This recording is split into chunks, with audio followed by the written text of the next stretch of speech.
Explicit conversation on wife's phone. I wasn't snooping, it's just that I powered up an old phone, trying to remember whose it was. I opened Messenger, and there it was. Flirtatious messages and meeting plans. I travel for work a few days each month. They use that time. I'm in Europe. No fault laws, but I still want to know everything. Someone in another sub suggested this for the confrontation. It's a way to get the grimy details, but I do not know what laws I might be breaking surveilling her beforehand. 20 years of marriage in the toilet. At least we don't have kids. Though, I'm gutted. Divorce is so fucking messy here. It takes 5 years.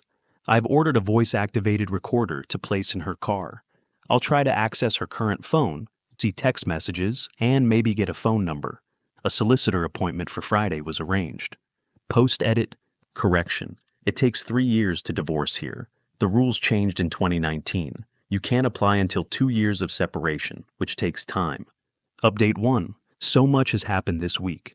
Where to start? I have his name, his real one. I found more messages in WhatsApp, where his real phone number and name are. It's a former colleague of mine who I haven't seen or heard from in at least 5 years, and who I barely had any interactions with when we were working for the same company. He lives nearby. I don't know how she even knows him. It's possible they met briefly at a company Christmas party, but my wife attended very few of them. I've gone through the messenger messages more thoroughly too, to see what I can find out. It's the most difficult thing I've ever had to read in my life. It's like she's a different person with him. Her expectation of me is that I am romantic, that I don't use vulgar terms to refer to body parts, and that we make love and express emotional attachment in anything we do physically. This guy just tells her what he's going to do with her in blatant crass terms, and she responds positively. In the messages, they both use language that she would get upset with me for using. I don't get any sense of there being much emotional attachment between them, but he sure gets her motor running, and it makes me sick. Yesterday, during work hours, I witnessed a live conversation on WhatsApp. He tried to do a video call with her during this, but I was able to red button the call each time he tried. The oldest messages are 3 years old, but they don't start with introductions, so that wasn't the beginning of the relationship. I met with a solicitor. He has started the paperwork to initiate a separation agreement. Advised me not to move any money around and to stay in the house and not move out for now. He said there are huge legal gray areas with my plans for hidden recording devices. For me, that only changes my plan to reveal any evidence to her. I think the whole infidelity baseball approach could still work without revealing the sources of information. I'll just show up with a journal listing the facts of everything I know. Still waiting for that VAR to arrive. I've also ordered a camera that looks like a Bluetooth speaker. Post-edit. Sorry, I forgot to add a kind of important detail. When I knew the AP, he was married. I don't know if he still is. I'm leaning towards getting a PI for legal surveillance I can share with his wife. I talked to one during the week. It's not megabucks. Might be well worth it for my next trip, which is in less than 2 weeks. Update 2. This seems to be moving at lightning speed. First, I want to thank this community for being so supportive in what has been a very difficult time. It's helping to help me maintain clarity. There is also a minority of trolls out there with a 12-year-old understanding of human relationships informed by Pornhub and Andrew Tate. They will never understand the dynamics of this relationship or the affair because neither fit the narrative they've been fed. All I have to say to them is it's pretty psychotic to want to kick someone while they're down. But you've not achieved what you set out to do here, and I hope you get help. You know who you are. So here is my progress since the last update. I have secured a PI who has already been able to confirm for me that the AP is still married to the same person. They also know his address. I knew he lived locally, but didn't know exactly where exactly. I haven't asked them to provide it to me because I'd rather not know. That's just a recipe for doing something stupid in a moment of weakness. The PI will provide the evidence they gather to the AP's wife on my behalf. I don't have to be directly involved. I'm flying out Monday morning and returning Wednesday. The AP plans to meet my cheating wife at my house for various short visits that won't alert his wife. Like, he'll go out for a run so he can get away with being away for an hour or more while he's visiting my wife. Various excuses like that. But he is also planning to stay overnight on Tuesday. I don't know what excuse he has given his wife for that one. Maybe a fake business trip, or maybe he has a friend who covers for him. I don't know. The important thing is the PI should be able to get some juicy evidence of him coming and going after telling his wife he'd be somewhere else. I have my voice-activated recorder, which I've put in our fireplace. We don't use the fireplace and she will never look there. I was originally thinking of the car, but it's picking up everything said in the sitting room, with great clarity from the fireplace. It will also catch my conversations with her in that room. I also have a camera that looks like a Bluetooth speaker. It will be strategically placed in the bedroom. Not everything has gone to plan since my last update. I've been keeping her away from me by working constantly, but that only works for so long. We normally have an active sex life, usually at least 3 times a week. There's only so long I can use the excuse of work and stress to keep her away. She started crawling into bed with me in the middle of the night while I was sleeping in the spare bedroom and initiating. I had to reciprocate or she'd know there was something wrong. I felt bad about it, sending mixed signals. But then, I just remembered what she was doing. It's probably going to happen again before my trip next week. I've decided I'm not moving out. I have no family in Ireland and there is nobody I could impose on. I will have to throw her out. One more thing. Over the weekend, I intercepted an incoming video call from the AP on WhatsApp using her old phone. So now I've seen his dick. It's not that impressive. Update 3. I spoke with my solicitor again today and now have a draft separation agreement outlining how we'll handle the split finances, the house, etc. It's a voluntary contract, not required for divorce, but it helps manage the process. It states she must move out within 14 days. I'd prefer sooner, but my solicitor advised being reasonable to ensure she signs. I'll stay in the house, continue paying the mortgage, and recoup additional contributions when it's sold. As I've mentioned previously, in Ireland, I can't file until we've been separated for 2 of the last 3 years. No dramatic serving of papers moment, just the option to serve her or send registered mail after 2 years. I mistakenly referred to this separation period as legal separation in some comments, but that's an entirely different process that doesn't end in divorce. I assume for religious reasons. Some asked if I could file elsewhere, like Australia. I assumed I had to file in Ireland, but that's not the case. If needed, I could move and file there, though I prefer staying in Ireland where I've built my life and career. If she refuses to sign or move out, I'll book the next flight to Australia, stay with family, secure a faster divorce, and leave her to handle the mortgage. A short notice flight will be costly, but I can justify using joint funds if she leaves me without housing. Maybe even fly business class. Bottom line, she signs and moves out, or I move across the world and get divorced even faster. If she wants to drag things out, her best bet is to sign and go. As for the confrontation strategy, some of you have been pointing me to the no-contact approach. Basically, to ghost her.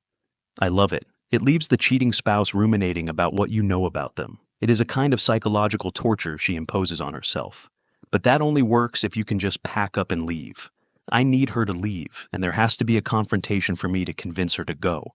I also think no contact is a blunt instrument to achieve those ends. I don't have to reveal to her anything about what I am thinking or feeling. I intend to be a stone wall demanding information from her, but I don't have to provide anything in return. The infidelity baseball approach isn't a perfect match either. Much of the evidence I have is illegally obtained, so I can't share it with her, nor do I want to. But I can still tell her when I know she is lying during the process. I just won't tell her how I know. I think that will still work. I'm not going to share the legally obtained evidence with her either, but it will go to the AP's wife. The PI will be watching the house while I'm gone. The AP is staying over Tuesday night, but I also want to catch him coming and going at other times so I can show his wife multiple instances of him being at my house after telling her he was somewhere else. Wednesday I have the day off and the wife won't be home during the day. So I have time to get docs from the PI, review the audio, and pack her a suitcase. My next update, unless something goes drastically wrong in the meantime, will be live posting events of the marital bedroom from my hotel room in England on Tuesday night. The confrontation will be on Wednesday evening. Update 4. It's D-Day. The AP is staying over tonight. I have a bedroom camera, a voice-activated recorder, VAR, in the sitting room, and a PI watching the house. I'm in a UK hotel for work, my first trip since discovering the affair, and my wife's first chance to meet with the AP since then. Yesterday, the VAR picked up our doorbell at 6:30 p.m., followed by my wife and a male voice. I couldn't make out much due to the TV, and they didn't enter the sitting room or bedroom. I suspect they were in the kitchen, stayed for about 30 minutes before he left. My wife then spent the evening alone watching TV and went to bed at 11 p.m. This morning, she acted as usual before leaving for work. Now, I wait. As tempting as it is, I won't drink. I need a clear head. This won't be pleasant, but I'm prepared. I've had time to think, though sleep deprivation hasn't helped.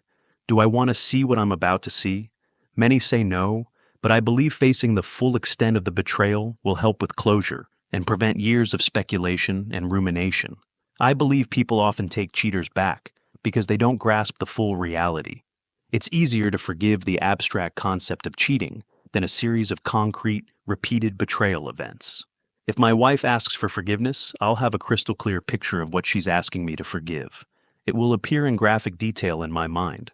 I'll also get insight into their dynamic, seeing firsthand how they interact. It won't be easy, but it's necessary.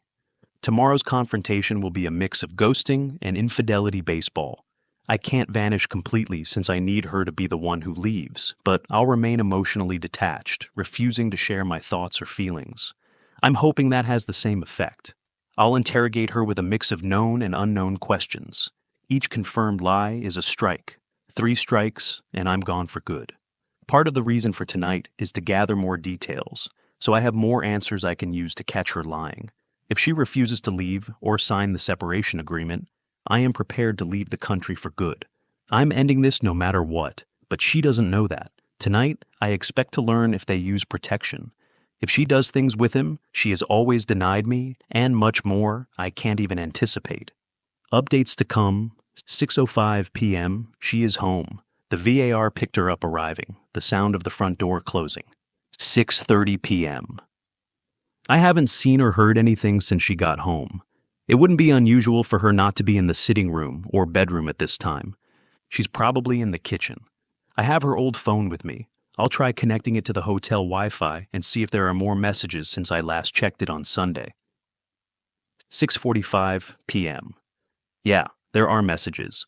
They're a bit hit and miss because I don't get any of her regular text messages, only those sent through messaging apps like WhatsApp or Messenger. She's making him lasagna, maybe they'll choke on it. In any case, she will be in the kitchen. He's running late and expects to be there for 7:30 p.m. 7:22 p.m.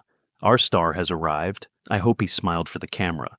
The PI will be parked somewhere with a view of the place. I'm looking forward to seeing the photos and video. 7:32 p.m. They're in the sitting room, eating by the sounds of the occasional clanking.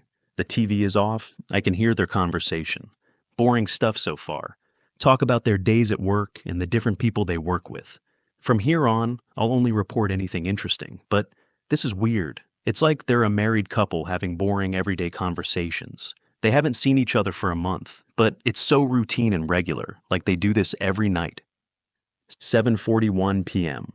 Just felt the first churn in my stomach. She just asked him about his kid. Something about a problem he was having in school. He's in 2nd class. That's a primary school grade here in Ireland. It means the child is between 7 and 9 years old, most likely turning 8 this year. If she's so concerned, why is she wrecking this poor kid's family? There isn't the slightest sense of self-awareness there. I've given a lot of thought to the child involved in this, and whether it would be best not to tell the wife. Some people would say it's not their place to get involved. The way I see it is, what happens to the AP's family is his wife's business, and she only has the right to decide. It's not my place to withhold the info she needs to make a decision. 7:54 p.m. I just heard the curtains close. They make a distinctive noise when running along the metal rail. I wonder if being open helped the PI, or if there's some rule against taking pictures through windows that would prevent them from taking the opportunity. We didn't discuss window snooping, but I suspect they're restricted to filming them while they're in a public setting and can't reasonably expect privacy. 7:58 p.m. The TV is on in the sitting room, but a door opened and closed. 8 p.m. Bedroom action. It's just her. I guess he's the one watching TV. She has a towel, so I guess she's about to have a shower in the ensuite. Sorry folks, false alarm. I missed the whole, I'm going for a shower conversation, so I guess I'm not picking up everything. She must have communicated it quietly.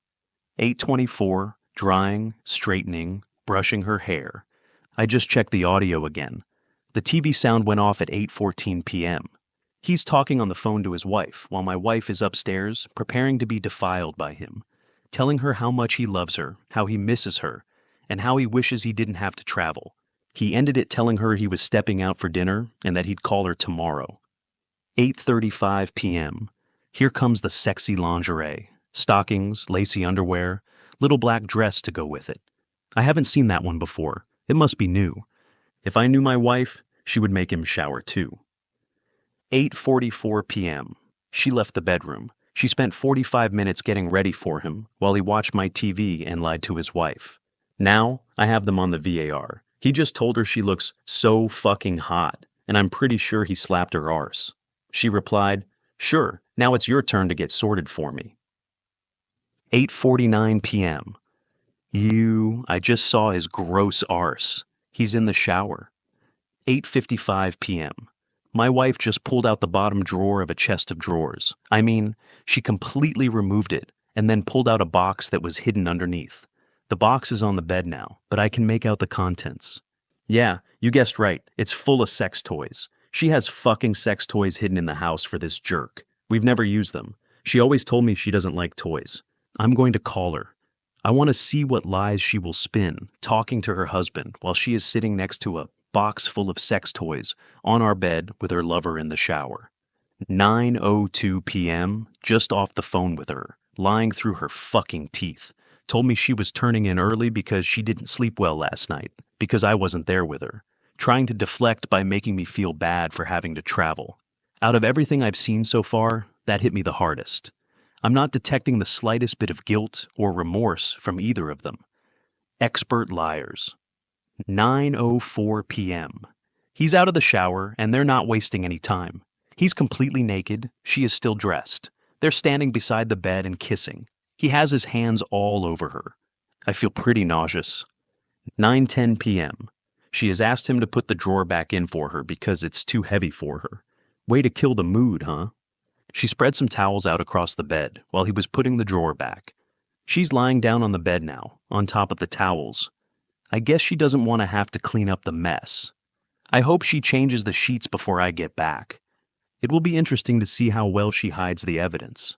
Will she wash those towels and put them back where they were so I don't see she used half a dozen towels in 2 days? 9:13. She told him to come over here and finish what you started. It broke my heart to hear that. Yeah, that was hard to hear. Then he got into bed with her. They're kissing in bed. 9:16 p.m. It's getting handsy now. She has him in her hand and he has his hand inside her underwear. Heavy breathing. 9:21. She just removed her underwear, hiked up the dress, and demanded cunnilingus. She ordered it using a word that would likely get me banned. He is complying. 9:27 p.m. She just said it was his turn now. She took off her dress and bra and fiddled with something from the box for a bit. Maybe applying lube, but it's hard to tell. My view was obscured. 9:28 p.m. Okay, this is a new one for me. Remember how I mentioned she said she doesn't like toys and I was surprised to see a box of toys? Well, those toys aren't for her. He is on all fours on the bed, and she is underneath him with her head oriented for fellatio.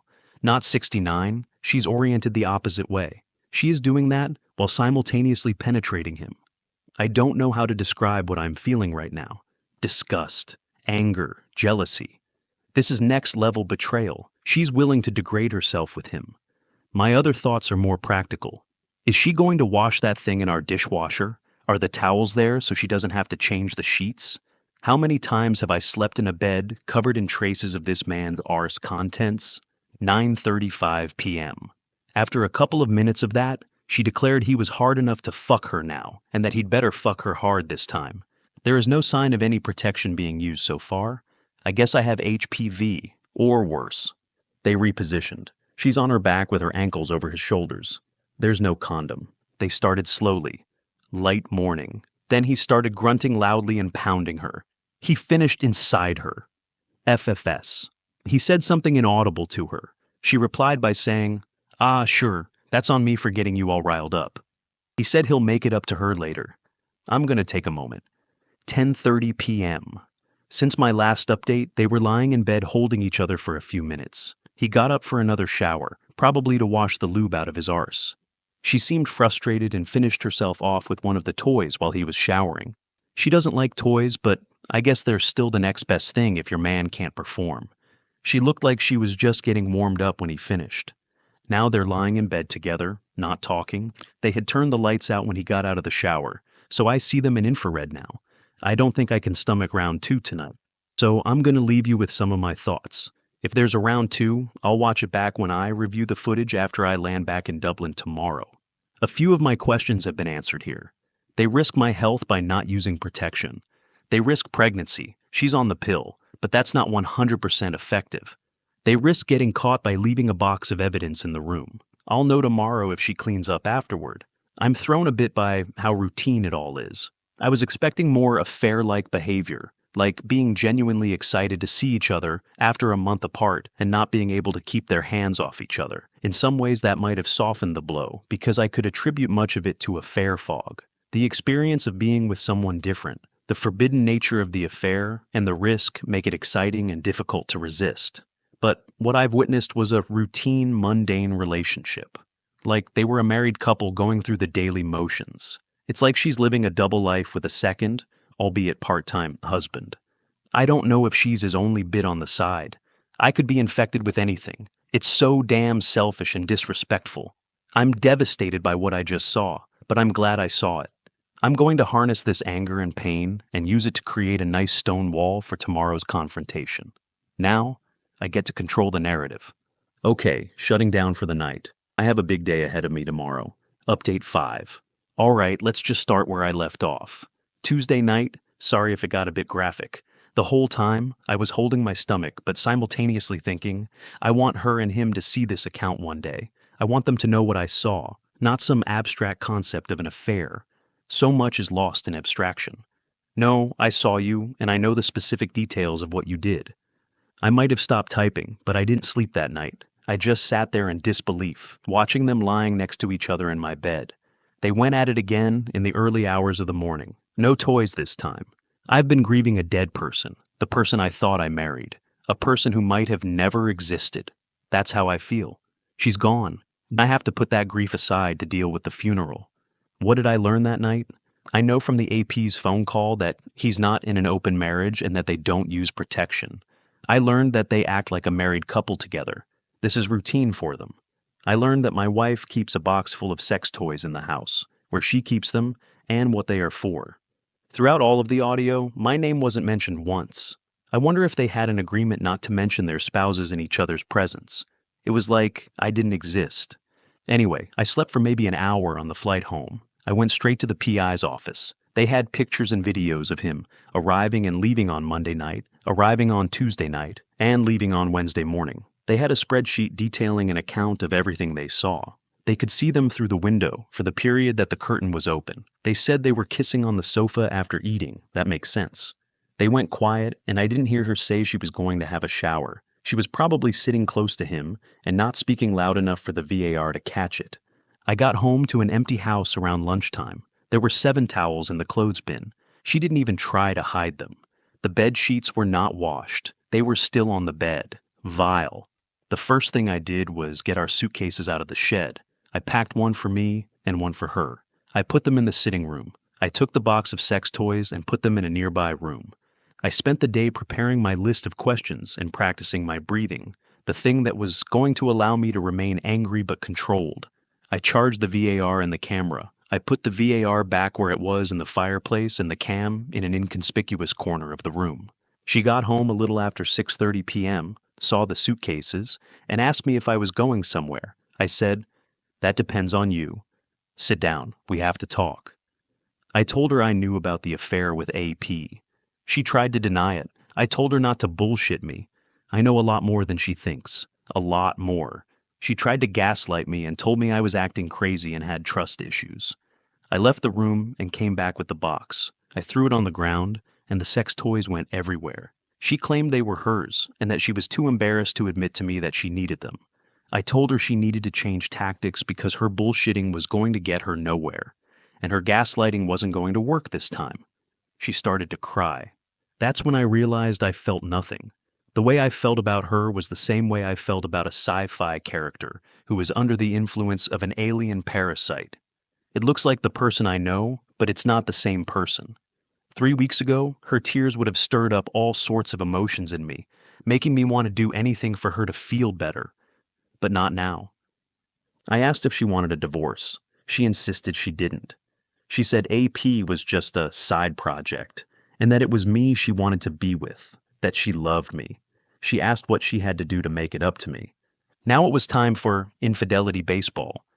I didn't use that term. Not sure what Americans think of a phrase like that, but here, it's a bit cringe. I just told her the lies had to stop. I was going to ask her a series of questions. I already knew the answers to a large proportion of them, but there were some I didn't know. If I caught her in 3 lies, I was going to pick up that suitcase, leave, and she would never see me again. I said if she wanted me to stay, that could only happen if I had full disclosure of the affair. That was the only way to repair the trust in our relationship. You tell me everything. She agreed by nodding, but she was sobbing. I asked if she was having sex with him, or if it was just an emotional affair. She admitted to sex. I asked if they had sex in our house, in our bed. She tried to claim they didn't, that they went to a hotel. I said, that's your first lie. I know you meet him here, and I know you fuck him in my bed. 2 more, and we're done. I asked, when was the last time she had sex with him? She admitted it was that morning. I asked if they had sex the night before as well. She admitted they had. I asked how often she met him for sex. She said only while I was away, once a month, unless she was on her period. I asked if she met him casually under any other circumstances, such as for lunch while at work. She said no. When did this affair start? She told me she knew him before we met. He was someone she had a crush on in college but never acted upon. Then, when she met him at one of my work Christmas parties, they hit it off. She said the interaction was flirtatious and felt inappropriate, which was why she never told me she had known him before. He found her on LinkedIn shortly after that and started messaging her. This was 7 years ago. I asked why she was hiding sex toys in the house. She claimed she used them when I wasn't around and was too embarrassed to tell me. I told her that was her second lie, and if she lied again, I would not be responding. I'd just leave and put myself on the next flight. At this stage, I felt I had to give her something, so she'd realize the extent of what I already knew. So I told her sissy affair partner liked to be penetrated with sex toys and that I knew she did that to him. She asked how I could possibly know that. My turn to lie. I told her I was talking to his wife. The look on her face at this moment was absolutely priceless. She looked like a stunned mullet as she absorbed the gravity of what I was saying. His wife knows about the affair too. Little does she know, it was around this time I knocked on the AP's door to give his wife the evidence. So, she either does know or will soon at this point. Man, she was pale. And being Irish, she's kind of starting at a low base. I just knew her stomach dropped at that point. I told her I meant it. I would be on the next one-way flight to Australia at any cost if she lied to me one more time. She started crying again and begging me to stop. Again, she said she'd do anything to fix this and asked me what she needed to do. I told her she needed to tell me everything and answer my questions. I asked if she performed fellatio on him. She admitted she did. I asked if she used protection when performing fellatio. She admitted she did not. I asked if she loved him. She said she felt something, but she wouldn't call it love. I asked if she'd end the affair. She said she would. I asked if she enjoyed sex more with him than with me. She said sex with him was different, but not more enjoyable. I asked if she used protection during sex. She hesitated for ages. I asked again and again. I told her if she didn't answer, I was walking out forever. She finally admitted she didn't. I handed her the separation agreement. I told her if she didn't sign, I was going to file in Australia. I told her if she did sign, she had 14 days to vacate. And one way or another, I was not spending those days under the same roof as her. If she couldn't stay elsewhere, I would stay in a hotel on joint funds. She refused to sign. She begged me to stay. Then her phone rang. AP's wife had just thrown him out. He was yelling something down the phone, and she was saying she didn't know. I just left them to it and walked out. That was Wednesday evening, the last time I saw her. I've blocked her everywhere. My employers will let me work from Australia for a while, then I'll see about transferring or finding another job. I'm kind of excited about starting a new life there and being closer to family. I was in my early 20s when I left. I've spent half my life in Ireland. Thank you very much for listening or watching. It helps to support this channel either way. We greatly appreciate it. Please like and subscribe to further support and not miss another story. Until next time, have a great day or night.